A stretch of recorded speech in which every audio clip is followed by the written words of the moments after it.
telling me that you have a way to defer the tax situation there? Is that what you're telling me? Yes, absolutely. Yes. And so the first one I was referring to is a 1031 exchange, which only applies to investment real estate. The second one I'm referring to is called a deferred sales trust. A real eye opener to see that there are ways that people can use the regulatory framework, if properly structured, to invest 1031 exchange dollars in things that you would not think were like kind to what they exited from.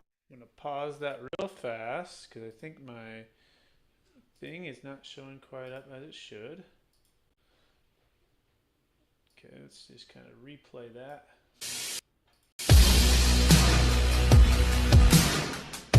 Are you telling me that you have a way to defer the tax situation there? Is that what you're telling me? Yes, absolutely. Yes. And so the first one I was referring to is a 1031 exchange, which only applies to investment real estate. The second one I'm referring to is called a deferred sales trust. A real eye opener to see that there are ways that people can use the regulatory framework, if properly structured, to invest 1031 exchange dollars in things that you would not think were like kind to what they exited from. So it was very impressive. I got to say, you are the first one I've seen pull this off, and I'm pretty hesitant to believe in a lot of these kinds of things. So it's a major feat for me to say, wow, this actually really worked, and it was really cool. 1031 is a way to shelter your income when you sell the thing. The DST is a way to avoid the 1031 and not have to suffer the time penalty. Our career and during different tax periods, we've seen, these tax avoidance, tax minimization, offshore, all these different strategies undertaken to minimize or avoid taxes. And then I can tell you that, some of them are just not worth the trouble. And so I was skeptical. Admittedly, I was skeptical. I thought, oh yeah, here we go, another one of these, right? And then they say, no, it really is different, right? So look more closely. We looked more closely. We had, honestly, 2 years of conversations. 2 years. Now we were being due diligence at the same time that we were doing due diligence, but 2 years is a long time to be, sort of flirting with the idea of and getting to know the people and getting to really understand the transaction. Yeah, long story short, we got comfortable, although we are not tax attorneys, lawyers, or estate planning attorneys, that at least, from an investment perspective, that, it made sense to sell a highly appreciated asset, get liquid, hold that in this type of a deferred or installment sale type of instrument, and then just be in a position then to do the most important thing. I'm probably stealing your next question, which is time. They say, well, you can't make more time. You can. The Deferred Sales Trust, in a way, allows you to lengthen the investment time horizon for those assets after getting liquid, but before having to feel the tax impact. And from an investment manager's perspective, time horizon is the most important element in investing.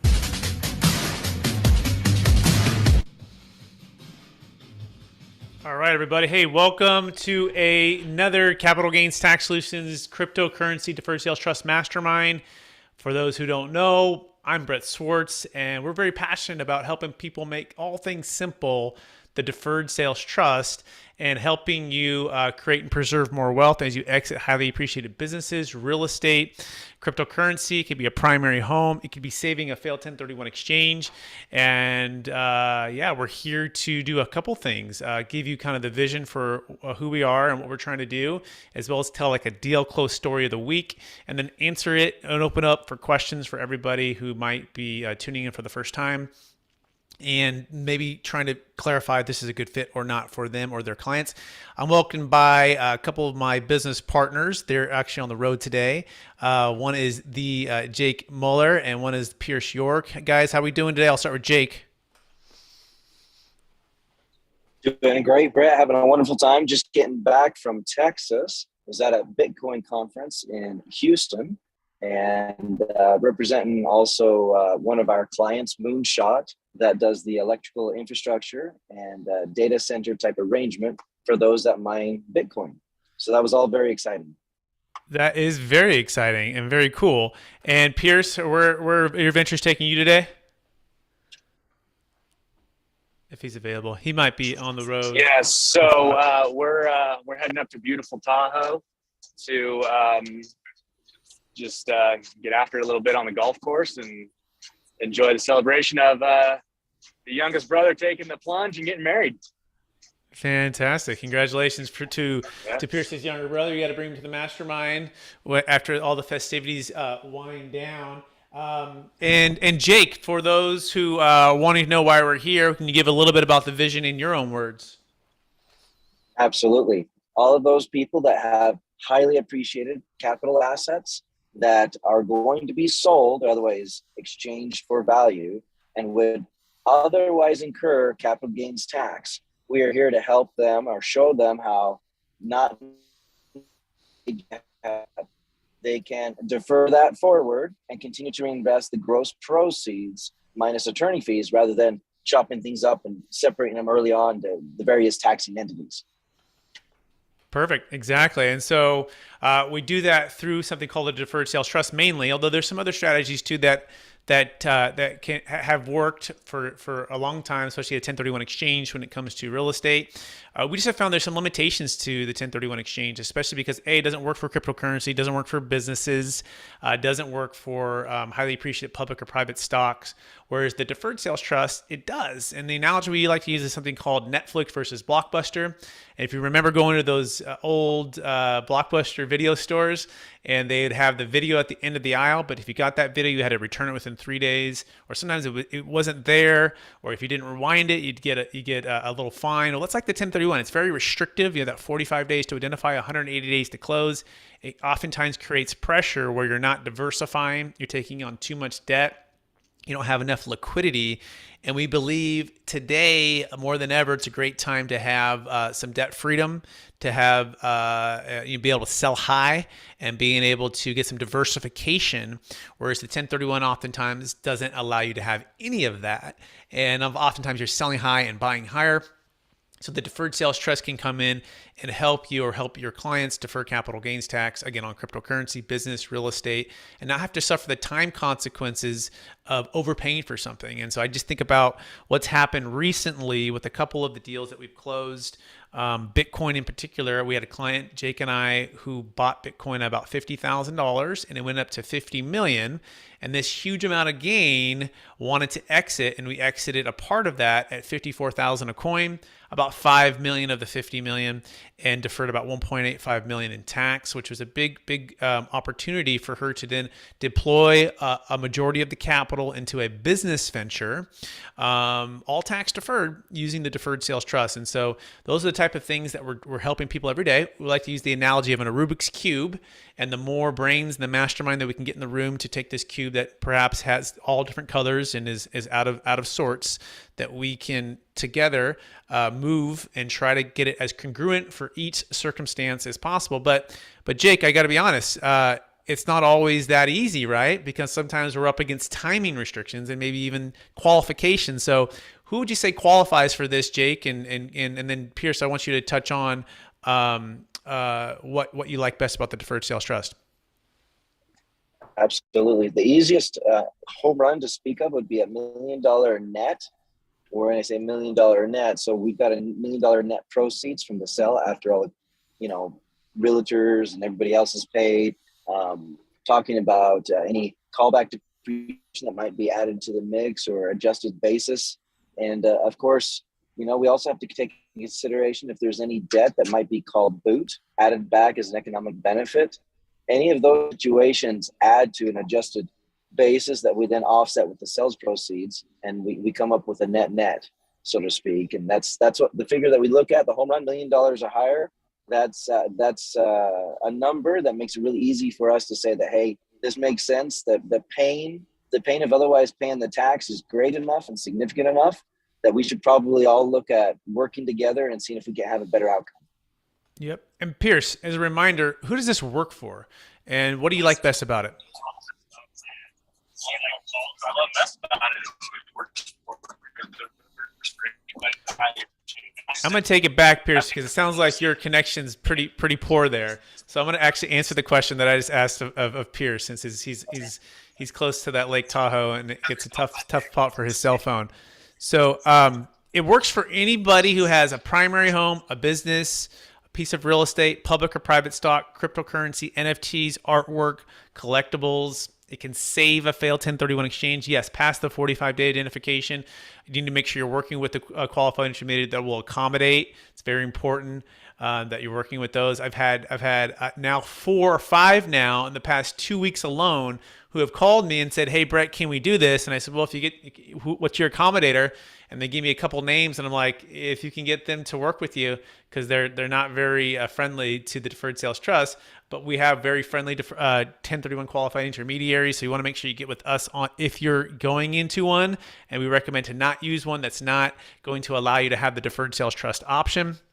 So, but it works for, like we said, businesses, cryptocurrency, real estate, primary homes, and it's very flexible. Works for LP interest, GP interest. In fact, one of the live deals right now is for a repeat client, and they're selling another apartment complex. This will be their 4th Deferred Sales Trust, and they're going to be closing another 4 in the next 2 months alone.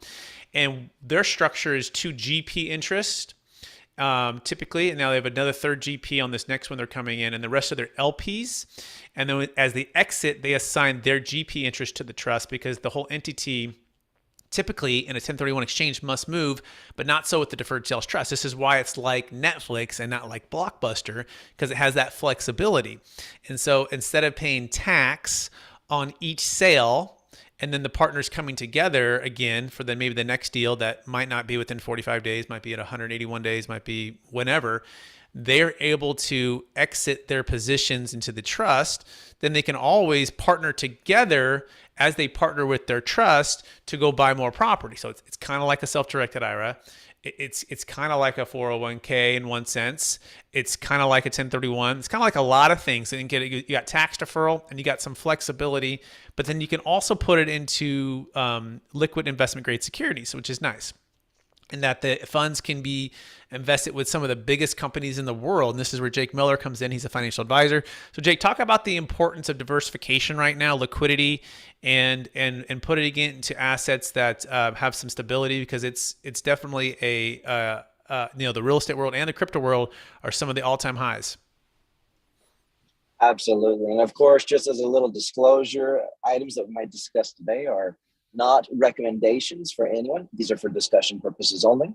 But essentially within the DST, there is a liquidity requirement that at any given time, we're able to show the IRS that there's a promissory note involved with this strategy, and that you're able to pay on that promissory note, because all of your assets are tied up in contracts, in loans. Not all of your assets are tied up in real estate. They're not all tied up in hard assets that can't easily be liquidated within, 3 to 5 business days. And so typically we maintain those assets. We don't like them to be idle in cash. We put them in the stock market and in marketable securities. We currently have been having several consultations with clients over inflation we're experiencing in the country from high inflation. Typically able to do that. And when I talk, we try to lower by picking high grade companies, blue chip, that are preferred stock, that also have a dividend. These dividends kind of are a little income engine. It's almost like having multifamily with your number of doors that you get rent from, right? But we're building safe and secure, less volatile investments inside of these portfolios based on the client's risk tolerance, of course, based on their circumstance and based on their overall investment objective. But from a corporate asset management standpoint, which is kind of how we treat this business trust, we like to have money available for opportunities. Should you want to use something other than that 20% that we retain for liquidity purposes for an opportunity investment in a piece of real estate, we want to make sure that you're not sacrificing pulling it out of a market that might be down to go and take advantage of a good real estate deal. And so we have several conversations ongoing with the trustee, Brett Swarts, and with the clients to make sure that their overall objectives are being achieved, and that whether their objectives are short-term or long-term, as well as the regulatory requirements of maintaining that 20% liquidity, that we're making sure that everything is taken care of. Perfect. Excellent. Very, very well said. We want to open it up for some questions today, and then we'll be talking about our new guest next week, a surprise guest that I'll be talking about and highlighting here in a minute. But does anyone have any questions, thoughts, comments, hesitations is another one I've been hearing lately. We'd love for you to put it in the chat or just unmute yourself, ask the question, and we are happy to answer the question for you right now. I will give it a few seconds for someone to open it up. What do we got? Brett, while we wait for someone, how's my sound? Is it coming through pretty good? Pretty good. Yeah, it was a little bit broken a second ago, but then it came back pretty good. So, yeah, whatever service you have where you're driving. By the way, you were in Houston, right, for some kind of conference this week? How did that go? You know, it was great. We had Ted Cruz come.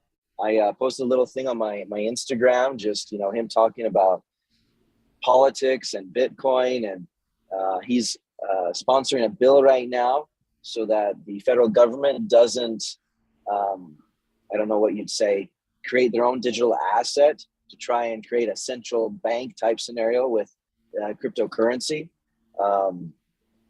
Just a lot of different things that are affecting our world, from currency, from assets, from international money transfers to everything, right? And it was very educational, very insightful. We got to see a little bit of the hype, a little bit of the ego, as well as everything from the big manufacturers that do transformers to what we do with Moonshot Pods, one of our clients, right? And it was just a great environment to be with some of the people who are on the forefront of change, and have discussion with them, as well as get their take on what the future holds. It's fantastic. Love that. By the way, you can start your deferred sales trust today. You can go to capitalgainstaxsolutions.com, capitalgainstaxsolutions.com. Got the new book coming out. Guess who's in it? We got the Jake Muller, who you're hearing from in there, as well as Kevin Harrington from Shark Tank, and a number of other really smart people that have been able to glean wisdom from in investing and in commercial real estate investing and different investing, all here building a tax deferred exit strategy. Look for that to hit Amazon soon. That being said, who has questions, thoughts, comments? You want to put it in there? We want to open it up for everybody. Otherwise, we could just, me and Jake and Pierce can just hang out and talk here. Hello, Dennis. Hello. Hey, I'm new to all this deferred sales trust, and we're selling a house here in California. We're going to walk away with 1.2. I know there's a $500,000 exemption. So, are you saying that the remainder of the $700,000 will go into the deferred sales trust, and I'm allowed to dictate how much money I want to be paid each month? That's right. Yeah. Just how much am I allowed to dictate to you guys how much I want? That's pretty much what I'm going to say. Great question. Can I ask you just a couple questions and then we can kind of map it out a little bit here, Dennis? Yeah. Okay. What's the estimated sales price of the property? 2.3. Okay. And so is the debt, what's the debt exactly? 1.1. Okay. And what did you buy it for? Same 1.1. Okay. 1.1. Yeah. And then have you put any improvements into it? Probably about 25,000. Okay, so it's just basically 1.1. And you lived there 2 of the last 5 years, correct? Yes, I have. And you are married? Yes. Okay, so you have what's called the 121 exclusion, like you referred to, right? Where you get $500,000. The way we like to do the math here, to keep it simple, is just take that 1.1 million plus that 25,000 of improvement plus 500,000 is the 121 exclusion, and let's call that your basis, your kind of your, it wouldn't be necessarily an adjusted basis because you're not depreciating anything, but it is essentially the true basis of the property. Okay, so 1.125, and then I'm adding the 500,000. So that gives me about 1.625. Do you understand where I got that number first? Yes, I do. Yes. Okay. So then I'm taking the 2.3 million. Now, is that 2.3 million before commissions? Because you might have to pay a realtor to sell that? Yes, I figure about 35,000 commission because I'm a broker myself. Okay, perfect. So we'll just gonna... put, excellent. You're a broker yourself. By the way, where are you located, Dennis? Can you hear me okay, Dennis? Where are you located, Dennis? Oh, Pismo Beach, California. Oh, Pismo Beach. Excellent, excellent. So we're taking the 2.3, Dennis, minus the 35,000. So now you have 2,265, and then we're going to minus the 1,625, and that's going to give a $640,000 gain. Okay, $640,000 gain. Now in the state of California, plus federal, you're looking at 20% federal, 13.3% California for 33%. Well, okay. So you're looking at a tax bill of approximately $211,200. Now, of course, we want you to check with your CPA, and each individual circumstances vary, and you want to get with your CPA on that. But that's just a general estimate. Do you understand how I got there? yes, I do. Yes. Okay.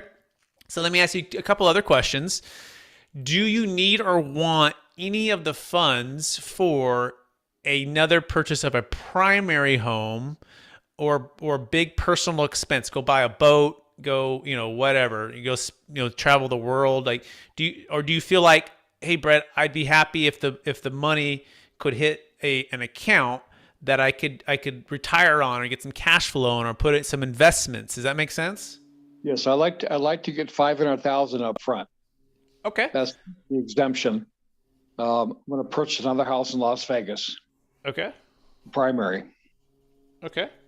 So you say you'd like, which is a key. It's a key word there, right? Because would you be open to a way to perhaps get a down payment somewhere else if it's even available, and then using the trust as a way to fund or even dollar costs or debt snowball that debt? Or is this something you say, Brett, I absolutely need that 500 no matter what for the down payment? I could probably reduce it to 250. Okay. And then have other funds available. Okay. And then let the other money ride. And let me explain the reasoning behind this, right? Because right now, this is a Rubik's Cube that we just kind of started to put together here. The biggest thing that's blocking us from getting this thing congruent is this $211,200. Or another way to put it is a 33% gain. And so interest rates are pretty low. As you know, you're a realtor, right? You can probably get a house loan for somewhere around 3.5%, 30-year fixed, right? Yeah, 3.25, right. Yeah, so right around there, right? So think about this. So if I came to you and I said, Dennis, you can go borrow at 33%. Would you do that deal for a house loan? You'd go, that's crazy, Brett. I probably wouldn't even be able to afford it. And so I said, well, if there's a way to get a down payment somewhere else, potentially, right? And you may not have an option to do that. But for every dollar that you're going to pull from this, you're going to pay 33%. Right. Yeah. Yeah. Okay. So one of the common asked questions, and people are probably thinking like, well, Brett, can't he just take the 500 because that's tax-free money, right? Yeah. Well, you can if you take all of the money at closing and take all of the, all of the cash, pay off all the debt and just take all the cash. You get that $500,000 exclusion, but you owe that $211,000. Yeah. So in other words, you can't have your cake and eat it too. You can do one or the other. You don't lose the 500, but you do take it in proportion to your basis. And so one suggestion, Dennis, to map out would be to say this. Dennis, can you get a down payment somewhere else? And by the way, what kind of property do you want to purchase? What do you think the Las Vegas property, what's that going to be approximately worth? 1.3. Okay, so you already know 1.3. Okay, and then the next question would be: you want to put 5 or 10% down, or what's the comfortable amount there? Well, I was going to put $500,000 down to keep the payment low. But I could probably get away with 20%. Okay. Around there. Yeah. Yeah. So like 260 is 20. 260. Yeah. 260 is 20%. Okay. And then again, is there any chance you can get that 260 somewhere else? Could you? I'd have to apply for an equity home loan. I'm retired, by the way. Okay. So is my wife. So it's a little bit more difficult for us to get loans now.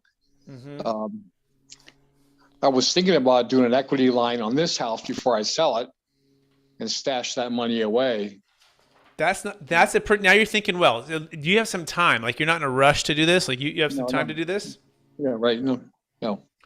Yeah, so to the extent that you can do a home equity line of credit up into your basis, remember what I said your basis was? And again, check with your CPA on this. Yeah. But I said your basis is basically about 1.6, right? 1.6, right. Yeah. And so you said you owed, so this is option one. I think I'm liking this now. I passed you the cube, now you're passing it back. You owe about 1.1, okay? So that gives us about a $500,000 difference, okay?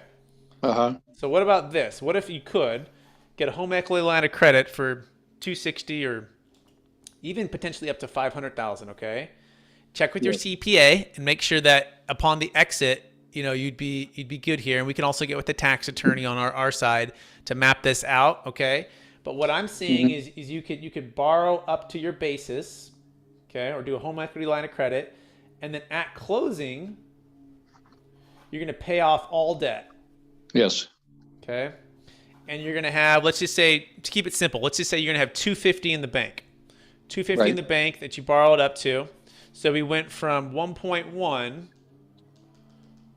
we added 250. So we're at 135. 135 is the debt to pay off. Okay. To pay off. And we sold for the 2.3 or so, let's say net of closing costs or whatever. Right. So you're at 950 is the net proceeds. Okay. And we just deferred $211,000 of tax. Right. And by the way, I like that deal better now too, because your 211 divided by your 950, it's a pretty good ratio. It's about 22%. It's a healthy ratio. We like to see 15, 20, 25% on whatever the tax liability you would have paid in comparison to the net proceeds. In other words, you wouldn't want to put 211 in deferral and have $5 million of net proceeds. That's not a great ratio. Right. Okay. But 211 on 950, Dennis, is a good ratio. That's a healthy ratio. Plus, you still have your 250. Remember that refinance or that HELOC was tax-free. Right, for your down payment. Then we turn around and we immediately pay off all of the debt at closing. Right. And you have that down payment there. And now we have $950 to work with. So now, any questions on that before I answer your question about how we can structure the promissory note? No, I understand so far. I got it. Anybody else have questions on what just happened? Because Dennis is a realtor for many years and he's got it really fast already, I can tell. But someone else on this call on the Zoom might have some questions. So what questions does anybody have that I just said? Anybody? Or Jake, maybe comments. Yeah, so actually, Brett, I was thinking that maybe if you could recap from start to finish what just happened, I think that might be good for people who maybe got lost in between to see how they can connect all the dots. Perfect. Yep. So let's recap. So Dennis is selling his house, and he's been married, lived there the last 5 years, and he's seen a substantial gain. In fact, his gain, he bought it for $1.1 million. He's selling it for $2.3 million. And he's looking at a capital gains tax, even after his 121 exclusion, of about $211,000. Now he's retiring, and this is important for him to have an extra 211 working for him. Potentially, I'm assuming, or at least he wants to have that so he can live off some cash flow. But his challenge is he also wants to buy a house. Now, the deferred sales trust cannot partner with you to buy a primary house. It's taxable. That's the tax portion of it. However, if before he closes escrow, and even before, you can't have cash at closing either. It has to be truly a HELOC prior basically to the transaction. This is also an important fact here. He takes a cash out refi and or HELOC of $250,000. This is the number we're working with here, which still maintains within his basis, which he will need to double check with his CPA, and we'll get on with the tax attorney and Jake and I on another call, Dennis. We can all go through this together. Yeah. If everything lines up and we do this correctly, and also Dennis has time here, the final outcome will be about $950 into the trust. He has his $250 for his down payment, and he has an extra $211,000 that's going to be invested in cash flowing producing assets and in retirement income. So that's the overview. Jake, did I do a good job there? How does that sound? You did perfect. You did great. I think that shows how the deferred sales trust is not a cookie cutter thing, but it's something that can be customized and made and tailored to fit somebody's scenario, or utilized in such a way that somebody like Dennis can have a better outcome than otherwise. I would also add, Brett, that based on the future revenue that somebody receives from the trust, that shows as revenue for lender-worthy purposes, I guess. Somebody's looking at you and looking at where your income's coming from and everything else. And if you've got a steady stream of revenue from the trust, banks also recognize that as something that they can lend off of. Even if it's not lending off of the trust, you're not pledging the trust assets as collateral, but you're showing an income stream. Absolutely. That's a great point. In fact, we had a client who sold a Walnut Creek commercial property, and they wanted to buy, this is so funny, Dennis, check this out. They wanted to buy a condo in San Luis Obispo, a $1.2 million condo. This is about a year and a half ago.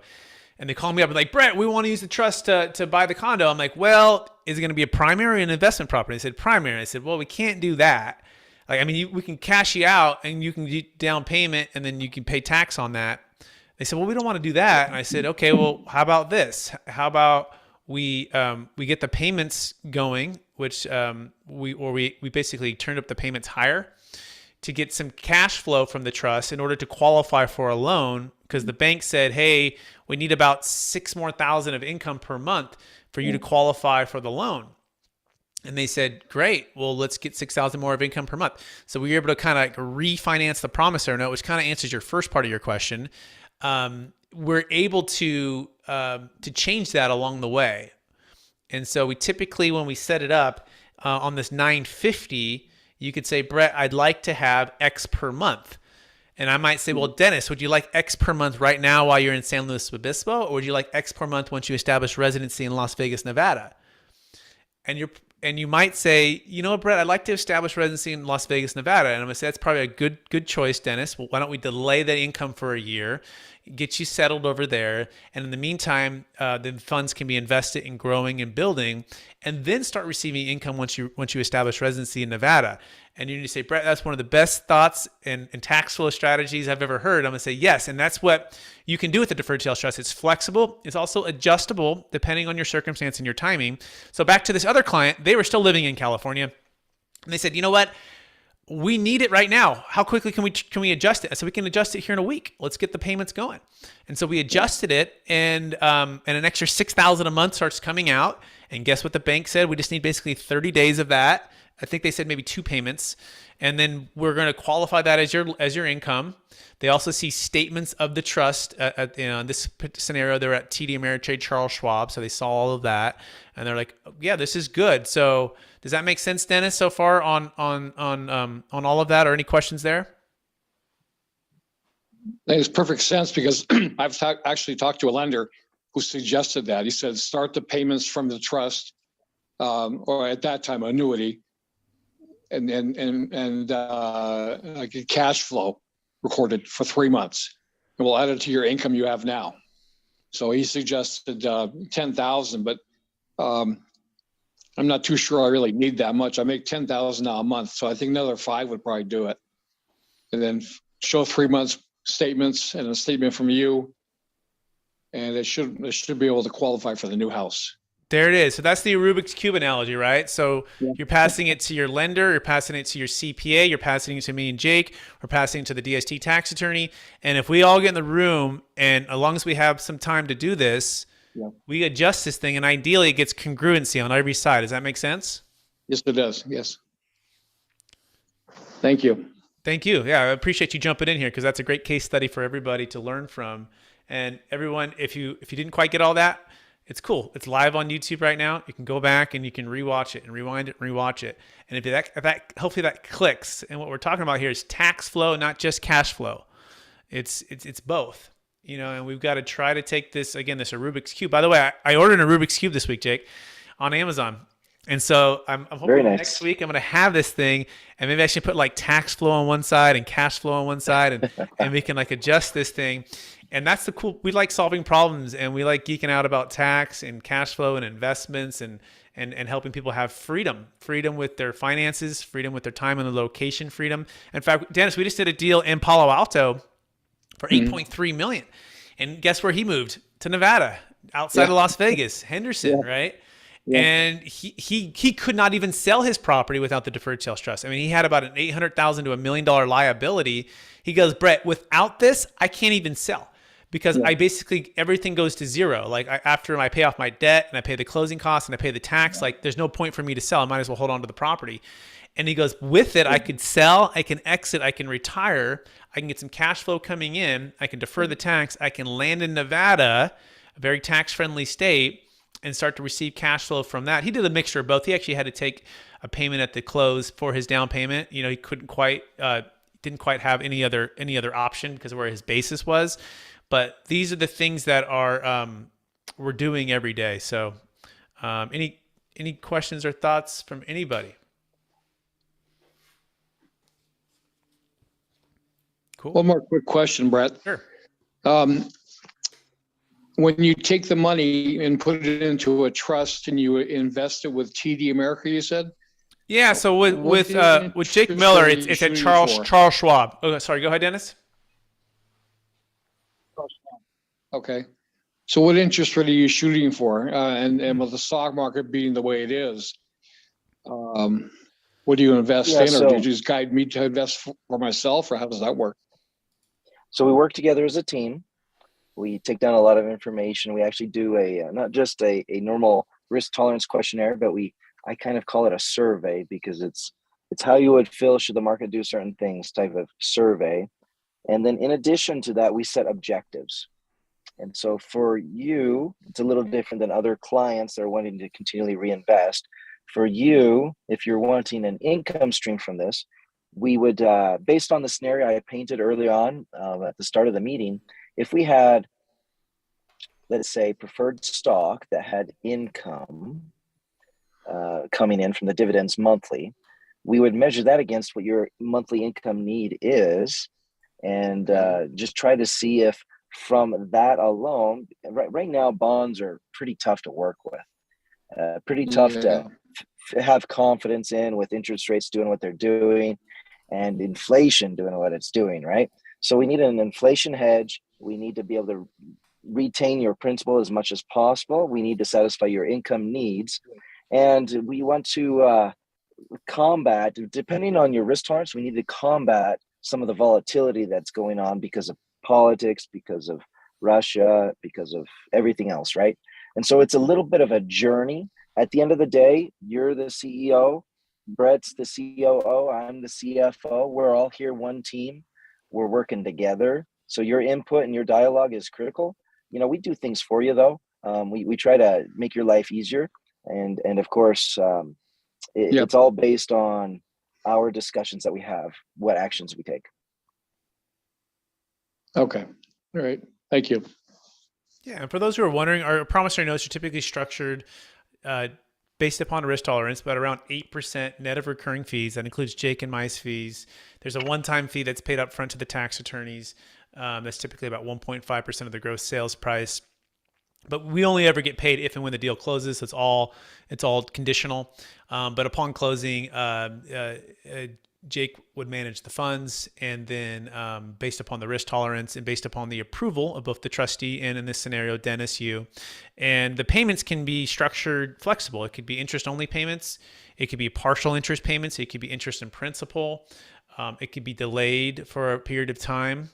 And then payments can come out, and then you pay tax on that, and you'll get a 1099 on that. Pretty simple. You report to your CPA. If you dip into principal, you report that as principal payback or received, and then you'll pay some capital gains tax on that.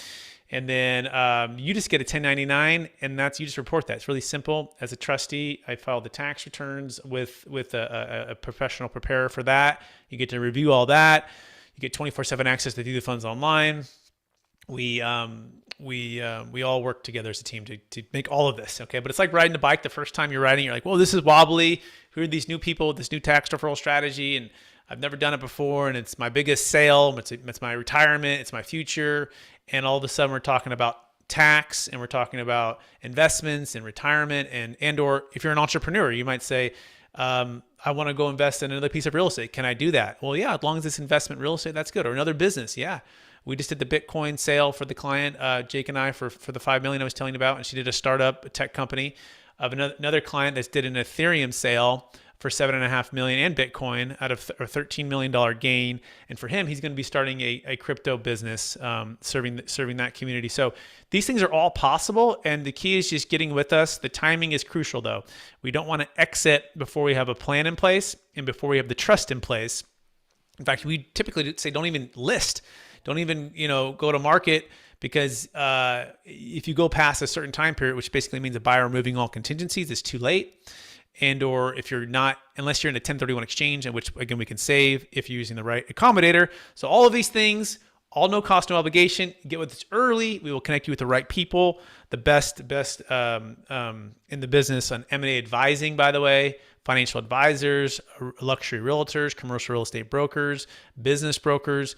We have the network and the connections across the nation to help you every single step of the way. And the key is bringing all of the team together around the Deferred Sales Trust, because that's the big elephant in the room we're trying to solve for, and making sure that we do everything precisely as it should be, so that you don't run out of time or you don't miss a step, and so that you can defer all the tax. Does that make sense, everybody? Any questions on that?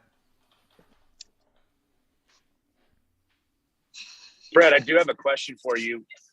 When would somebody want to pull out of a deferred sales trust, and why would they want to? Yeah, good question. Yeah, it's a great question. So most of our clients who are wanting to first of all, 99.9% they stay in. I think I had one go out last year. Part of it because the tax liability was pretty low. She was actually a realtor out of the Bay Area. And, we said, it's a base hit double maybe on the deal. The tax liability wasn't that big. And so we said, perhaps, given your circumstance, and they were pretty wealthy already, we said, hey, you can go one way or the other. But most of them won't. The only time you might is if you want to personally buy a home or personally travel around the world or spend the money on just a boat or something personal, like you need the big amount of cash. If that is the case and the intent is just to spend it on personal stuff, then you don't want to use the trust, because we can't defer personal use of the funds, right? Now, for those that want to, that'd be the main one. I mean, Jake, can you think of any other ones? Why else would you want to get out of the trust? Yeah, so essentially anything that you want as a physical, tangible asset to stay in your estate that you want to do something with today. So buying, as you mentioned, personal things like a cabin for the family use, not short-term rental use, but for the family only use, exclusive use. If you're going to buy a little jet for your business, there's ways to properly do that through a joint venture and through outside LLCs that partner with the trust. But if it's a personal jet that you're just going to fly around your family with, then no. So again, it all goes down to the purpose and objective of the asset that's being acquired. And if it's for reinvestment purposes in that business trust, not personal in nature, then we're good to go and continue to use the trust. And should it be taken out as a personal thing, which is okay, it's perfectly fine. We can do that.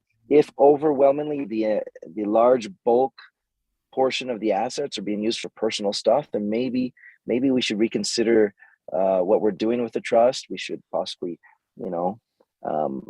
finalize it or have an exit strategy in place so that we can exit it in a more efficient way. Or if we're considering it from the very beginning and we're considering it while having in mind a lot of personal use, we need to weigh the pros and cons of this versus other strategies.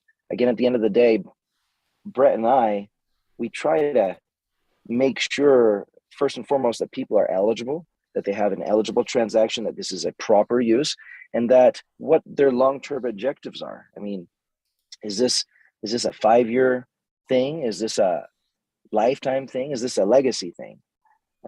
They can serve all of those purposes. But of course, the more short-term you get with it, the more we have to kind of scratch our heads and wonder, is this the right tool?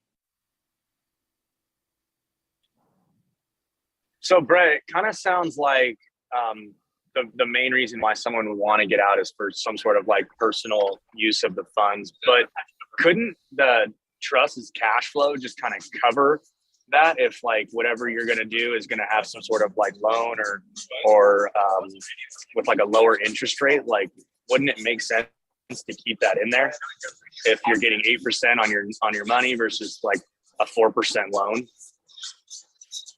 Correct. Exactly right. So most of our clients will just live off the interest of the payments, right? They'll take somewhere between 5 and 6% payout and have the 8% cushion or the 2 to 3% cushion. By the way, the notes sometimes are 7, 6, and 5, depending on the risk tolerance, depending on a number of, basically the risk tolerance score. So, and then our goal is to net of fees, net that 8, 7, or 6 or 5% number. Most of them are at 8% for generally speaking, but right. And then they live off 5 to 6, keep a little cushion there.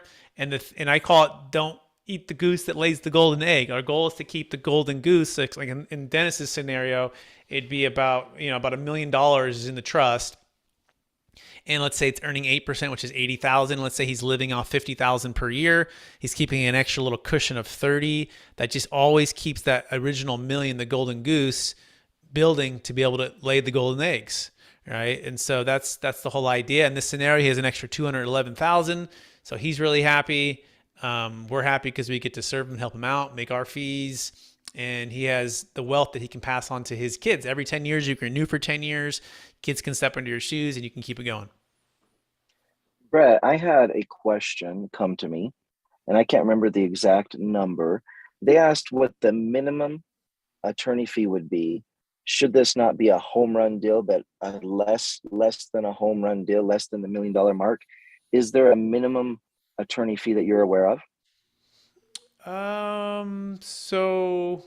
Right. Great question. On the gross sales price, I think it's $5,000, maybe $7,500 is the minimum. Okay.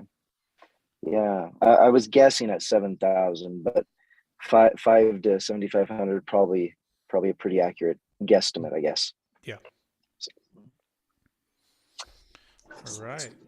Anybody else have any other questions? And if you want to get started, you go to capitalgainstaxsolutions.com to get started for a free consultation. You can apply to see if it's something that it would be a good fit, and we can find out. Thanks, Brett. Very good. I have a question, Brett. Sure. So can you leave your funds in there and not receive any payment and just have the 8% add to your principal investment to keep growing that 8% on a yearly basis? Yes, you can. The question is, when do we want to start a payment? Typically, we want to start something out within about 2 years. We like to see some payment, some amount of that 8 going out.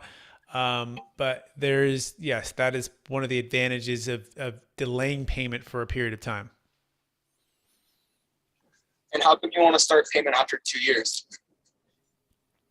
So we found that the guidance is one that you want to make sure that we're staying within what would be considered commercially reasonable amount of term to actually receive payments back. So it's not like a hard and fast like you have to do these things, but over the years, as the audits have happened and as little clues that we've seen, we want to make sure that we have some payments coming out is the general feedback that we've got from the tax attorneys.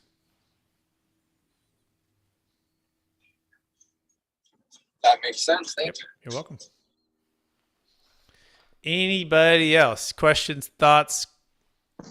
Brett, one last question. Sure. This is Dennis again. My wife reminded me that we talked to our CPA a while back about this program, and he said if you can dictate the payments, it's not actually a installment program or something like that. So he said it might not be legal in California too. Yeah, great question. So let's define the word dictate, right? So yeah, it is a negotiation, right? So Dennis, before you and I, anything happens, you're saying, hey, Brett, here's my risk tolerance. Here's the sale. I would like to have this amount. And I say, yeah, it sounds pretty good, Dennis. I think that sounds pretty good too, right? So it's not a unilateral control. It's a secured lender control, right? And so a lot of CPAs that don't know about this have never done it. I've never had a CPA do it. They're looking for the reasons why it's not going to work, but yet thousands of closes, billions under management, and they always go to the worst case scenario, like, oh my gosh, like, because they don't want to be the one who says yes to you, Dennis. Right. And being that they've never done it before, it's like a surgeon, right? He's been your general practitioner, and you come in and you're like, hey, I want to go get ACL surgery, and they didn't know how to do ACLs 50 years ago. And he's like, well, man, I wouldn't do that ACL surgery. He's going to open you up and there's going to be infection and all these different things. And you're like, well, what if there's been thousands done and billions under management and over a dozen no change IRS audits and multiple audits in California, and there's all been no change audits, and it's literally a perfect track record, right? But the CPA, he has no upside. So he says yes to you. Let's just say he goes, yeah, that sounds good. I've never done it. I don't know how to do it, but I say yes, and it works. Does he have any really upside to that? Maybe not. He still does your tax return or whatever.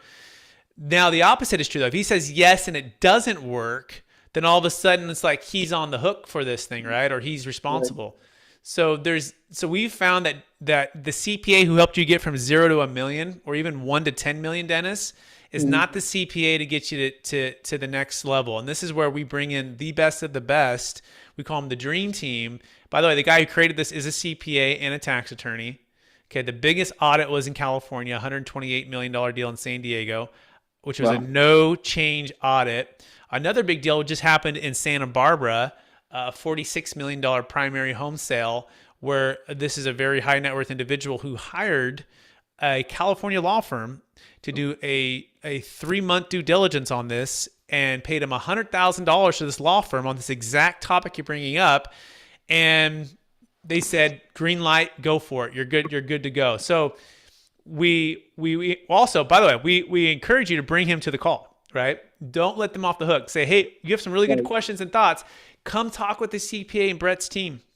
Come talk with the financial advisor, Jake Miller. By the way, Jake Miller, I'm going to tee him up here. Jake, he actually, I call him the CPA whisperer, Dennis. You might not know this from the other calls, but he actually trains and coaches thousands of CPAs over the years. Jake, you want to touch on that and any comments on this? So I've had an extraordinary opportunity to participate in an association that is rather large, over 10,000 CPA firm owners, and I was assigned to the top 400 in the group that paid the highest dues, where every Tuesday myself and another fellow named James Rainwater, we would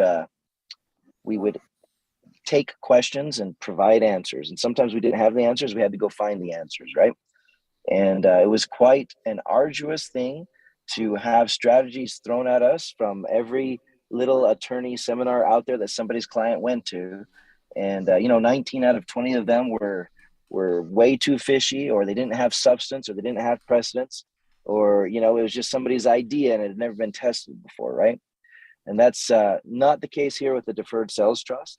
Out of 423 strategies, there were only 2 out of 423 that have a perfect track record with the IRS, meaning that they have not been disallowed. They have not been abused and manipulated and changed in such a way that they've been disallowed. And the Deferred Sales Trust is one of those 2. So very, very exciting opportunity to be a part of that. Open to working with other professionals. We're not here to step on their toes, but to educate them and to help them. Sometimes there's a level of awkwardness where, they feel like they should know this already, or, why haven't they seen it before, etc. And as long as we can get them past that awkwardness or sometimes the competitive mindset, and let them know that we're all on the same team, usually if they'll ask the questions that they have in a professional manner, we can show them the documentation, we can lay it all out for them. And I would say 9 out of 10 times they nod their head and say, now I get it. This makes sense. And actually, this seems familiar to me now. And